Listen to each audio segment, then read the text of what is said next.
spend it watching The Mandalorian. And if you haven't heard, this is the rule of two. The Star Wars news saga continues. The informal, unofficial rule of two. Yes, that was we kind of did a cold open there, guys, because we were really talking about the Disney Plus app, which just dropped today. And one of the most important things that were coming with the app was the release of The Mandalorian. So, Art, Star Wars superfan, have you seen it? Not yet. Taking your title away. No.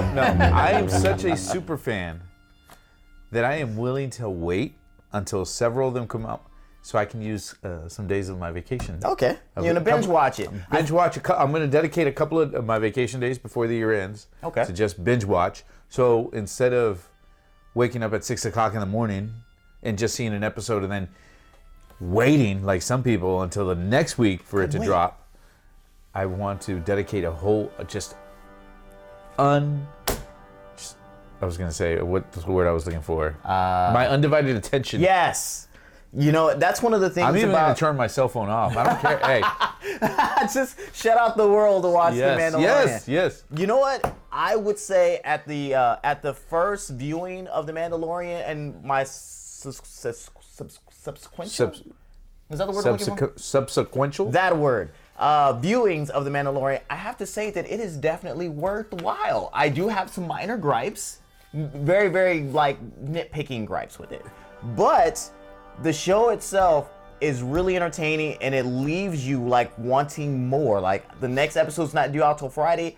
I want it already, but then that's probably because we've kind of evolved into this binge-watching... not binge watching scenario, but this. we can all thank Netflix. For that. Netflix, and then everybody who follows suit. Hulu, Amazon, everybody wanted to do binge-worthy stuff, and then now when you get something that comes out weekly, we don't want to wait anymore. No, that's so 1990. Yeah, and what's funny is that Art's gonna wait to where he can binge watch it. It is. I'm gonna wait so I can binge watch a whole. Look. I'm going to use the Game of Thrones. Okay. Right? Game of Thrones, we waited a year and a half, almost 2 years was it, between seasons. So it's like, man, and then finally it was a big letdown, right? Because you had to wait. It was a letdown because you couldn't binge it, or was it a letdown because the story was the story, bad? Right? But then you waited week after week after week. So you're like, if they'd have given it to me all at once, I wouldn't have been that upset about it? Yeah, I probably wouldn't have. I would have got through it. I wouldn't have invested so many weeks exactly. for it to be bad. Because I'll know whether or not it's going downhill. I would still finish it, right? Yes, because a lot of people put some hard work and time into it, so you definitely have to finish it. Yeah, but I'm just saying, all right, the letdown wouldn't be as much. So we'll blame you, Disney, for making us wait week to week if this doesn't turn out to be a great show. It's a smart move on their behalf. No, because they make sure you subscribe. Yeah. Yeah, because a lot of things that Netflix fights with is that people will subscribe for a month, especially when they give you 2 weeks or a month free, and then they'll binge watch whatever they want to watch, or especially the new thing that they have. They no longer give you a month. And then they just kind of tap out I'm done. And then they use another email address, so I heard. But I have 25 email addresses. Exactly, just so I can keep my Netflix subscription going. I have no idea who that person is. Anyway, so since you have not seen The Mandalorian, we're going to call this show today, Let's Spoil The Mandalorian for Art. So, Art, we're going to ask, what part of The Mandalorian would you like me to spoil for you today as we talk about it in a review-esque way? Yeah. Episode 9. Episode 9? We don't have an episode 9 yet, so episode 1 it is. Would you like the story elements, or would you like surprises and cameos? Do not give me any surprises or cameos. That is not fair. So surprises and cameos it is. Storyline would be okay. Storyline. Okay, so storyline's a good one. So the way this thing starts off in Star Wars fashion, you just pick up with him as the Mandalorian. You saw a lot in the trailers where he goes to a little cantina and gets in the fight with some of the patrons there. It's a little more involved than that. It comes down to a person that the patrons are kind of hassling, and it shows up like he is going to save the day, but there is other plans because he is a bounty hunter. After that event, he's not a good guy. He's not a bad guy either. No, he's the epitome of the anti-hero. He's the anti-hero. Yeah. So Johnny Lawrence. One of the great things about this, Johnny Lawrence. Johnny Lawrence is not an anti-hero. Yes, he was. One of the great things that kind of follows that is that we get to find out more about Bounty Hunter for the Star Wars galaxy in a whole. Because a lot of it, you just kind of feel like everybody is just their own thing, right? Yeah. But the Carl Weathers character, and this isn't really spoiling it, is kind of governing, but not really running it. But he oversees. He kind of oversees it. There's a guild that they all have to join, and he kind of delves, deliberate out, or not deliberate. He kind of gives out all the jobs to the bounty hunters, and it just seems like the Mandalorians, that's just kind of like their calling. That's what they do. So that's the next piece. We move on to another job, so we're not gonna spoil cameos or anything like that. Thank you. Where we get to what his job is, and it revisited some characters that you didn't think it was really gonna touch on. It visits some of the it visits some characters and kind of tells you where some people are in this post-Empire or Imperial era. Because this is following episode 6, is where this is kind of the in-between. So this is after episode 6, but before The Force Awakens. So it's kind of in that little in-between. So this is how he escaped out of the... Has not been determined who the Mandalorian is, but it does not have the same voice. Well, and he does not speak... his mannerisms and his way of speaking and carrying about does not kind of say that's Boba. Okay. All right, so I doubt that this is Boba, and like I said, some of the legends, thing. Because in the books, Boba Fett was Mandalore. Right. He was the Mandalorian. Right. So in the legend stuff, that was a thing, but then now since Disney's taken over, they kind of retroactively changed a lot of that canon, and now they've listed Boba Fett as just a person who found the armor, and he's considered by the Mandalore as a fake Mandalorian.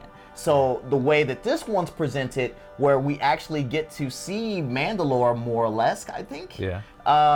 These are the true Mandalorians. Okay. And it shows you a little bit, and I say little bit because they don't get too far in it. It shows you a little bit of who they are and and how they kind of think. I get it. More of a tribe-esque type way. But where was that in the story? So he runs across some people where we kind of see what happens with some of the people in the post-imperial state of the galaxy. But like you said, he is an anti-hero. He's not good nor bad. He will take a job as long as it pays him what he's looking for. They do dive a little bit into some of the mythology and what's important to the Mandalorians. And it touches on armor and where they get their armor from. So, like I said, I'm trying not to spoil too much for Art, even though I feel like I should, because he should have watched it today. No. There are a lot of cameos. Well, good. That way I will be really surprised. Be very surprised when they happen. Yes. Okay, so let's get on to where he gets into his actual his mission. And in his mission, he's supposed to retrieve something, right? This is when the show itself gets very, very spaghetti westernery. Okay. Because do you know why they were called spaghetti westerns? Because you ate spaghetti while you watched them? No. Why were they called it? Because these were westerns that were actually filmed in Italy. Because it was cheaper. Oh, yes! Hey, didn't Quentin Tarantino just touch on that, too? Yeah. I didn't know. Did he? Yeah, and what's the name of the movie he came out with? The one that was kind of a riff on the Manson murders. One Day in Hollywood. Once Upon a Day. Once Upon a Time in Hollywood.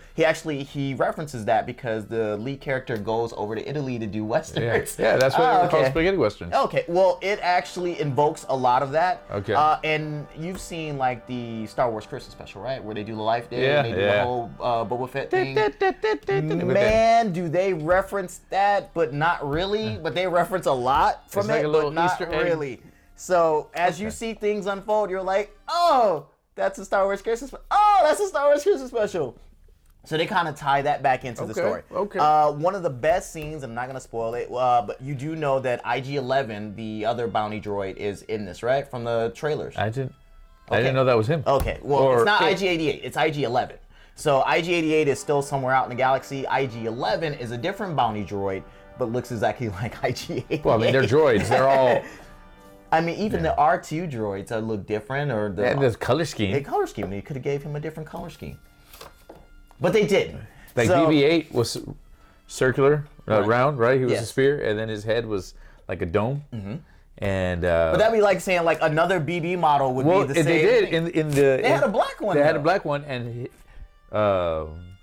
his head was square. Was square. No, it was more. It was. Was it had edges? It wasn't rounded.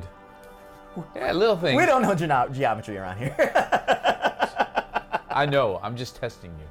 All right, so one of the best moments of the actual episode was the scene featuring IG-11, and there's a fight scene that goes on, and you're gonna be like, that was perfect. That's exactly how I expected that. So my question is, so I was really pumped, as most people were, when Netflix came out with like The Punisher, came out with basically all the Marvel series on Netflix, and then they turned out to be dull.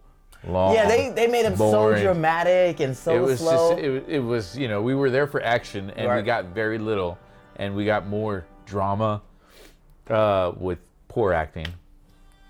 So I was afraid they were going to do that to this, and we were going to get like the best scenes in the trailer. In the trailer, I will tell you that the trailer shows scenes from other episodes because there's a lot of things I thought I was going to see in this episode because I figured they just chopped the trailer up of the first episode, but no, they gave you glimpses of what happens throughout the other series. So I assume, but a lot of things that were in the trailer was not in this episode. I will stop there as far as my synopsis of the actual episode because then that's when we really get to surprise type deal. But my overall thoughts of the episode, like I said, is really good, really enjoyable. Set up a lot of different things that they can do in this universe, especially since, like I said, the whole Christmas special thing, and they kept drawing from that, and I was like, wow.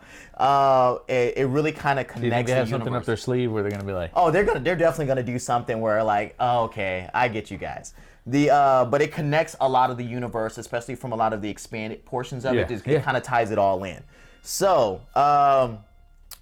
man, I don't want to spoil it. But it wasn't slow. No.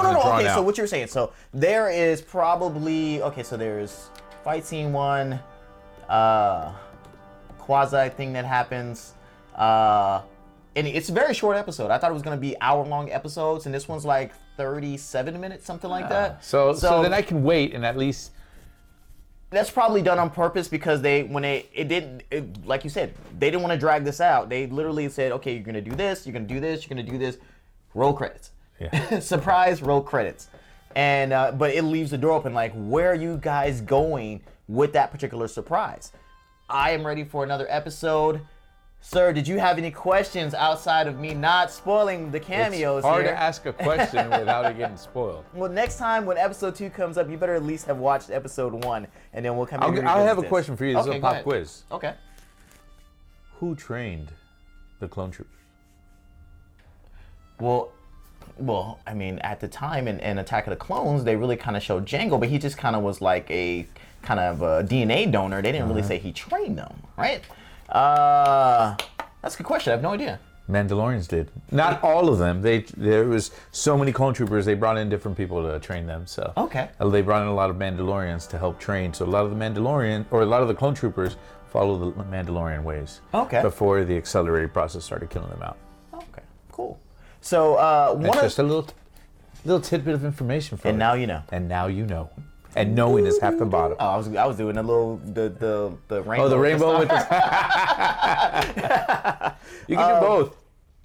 So since we didn't get a chance to half the battle. Since we didn't get a chance to record last week, we normally would have done lowered expectations. So yes, I don't have low expectations anymore. My expectations are high, but I do want to know, what do you expect out of this series, sir? One, to be entertained. Okay. Are you not entertained? That might be in the show. No, but if they only do one season, I hope it's, and when I say only one season, I'm hoping that they're going to expand in the universe where we can get other characters that perhaps we didn't. I would love to see a spin-off, or it doesn't necessarily have to be a spin-off, but of Lando's character. Maybe an early Lando or later, like... Maybe Carl Weathers is somehow related to Lando's character. Because I always like to say everybody in the Star Wars universe, if they're black, they're all related. I'm like, there's only one black gene in the Star Wars universe, and it runs through Lando. So he wishes. So Lando, Carl Weathers, and whoever plays Finn. What's his name? That guy. The English kid. The English kid, yeah. That guy. Yeah. He. I'm hoping they do spin-offs because that's another character that I'd love to see. Well, they do have other things planned. They do have the Obi-Wan show that's going to come out. Yeah, but those are I'm talking about. It'd be in the same era. I'm talking about spin-offs of other characters that were in our eyes minor, or in their eyes minor, but ours they kind of like, oh, that would have been so cool to. You know what? One I can potentially see based on what they showed me in this first episode, and Darth Maul? No, Darth Maul would be a legit one. They showed a character, but they don't reference who the character is. But this character seems to be like not young as this character was when first presented to us, but could be a situation where that character might spin off to something else. Do you want to know who I think it is? Just say it. Sabine. So there is a... See, this is why I don't need to know these No, it has not been announced that is Sabine, but there is a female Mandalorian that he interacts with. And, it has the female helmet and stuff like that where they're like more slanted eyes and it's more of a like tighter slit. More a little lipstick. Yeah, it's got, lip, the whole outline. Eyeliner. They don't take the helmet off, so they just kiss with the lipstick. But anyway, so... another one would be, a really cool one would be Starkiller. You know how... but then that's going more. I mean, we're gonna go back to the Force. Well, yeah, but I'm just saying, like, a little spin-off. Maybe that's Ryan. Because he was maybe clones. That's Ryan Johnson's. He's still got a trilogy coming out there, even though after JJ has to course correct after he kind of screwed him over. Yeah, but Ryan Johnson can do whatever he wants. Maybe I wonder if they even like tolerate each other. Oh, I don't know. I don't want to speak on behalf of JJ, but if I was JJ after he did that to my series, I'd be pretty upset. But JJ, you know what? As Michelle Obama says, if they go low, we go high. All right, so that's all we got for this. We just kind of wanted to talk a little bit on the first episode of The Mandalorian. Wish we could have talked more in depth. I'm sorry, guys. Some of you don't want to. But if you guys have any comments or questions, please put them below in the comment section below. I will answer them. He doesn't. If you agree with me, if you're one of those people that would like to wait and binge watch a whole bunch so you can dedicate, like a true fan, so you can nitpick it, you can really just dive in. Because I went and watched it numerous times. One for the story. Right. And then one to start picking out little things here and there, right? Right. So if you're a true fan like me, or are you a fan that views it like... 99.9% of you fans are out there watching it week to week. I appreciate you guys on my side. But with that being said, Art, take us home. Hey guys, tell us what you think. Don't forget to follow us, like us, do all that good stuff to us. All right. So for Manny, who actually is appearing for us on a different show, so that's why he wasn't here today. That's the excuse we're giving him. I'm Terrence. I'm Art. And may the force be with you. And also with you. I was saying you clean my fan. All right, cool. It's recording. Let me know when you're ready. I'm ready. Oh, God, I haven't done the show in a while. We did it 2 weeks ago, fool. Was it 2 weeks ago? Yes. Oh, okay. I haven't done the show in 2 weeks.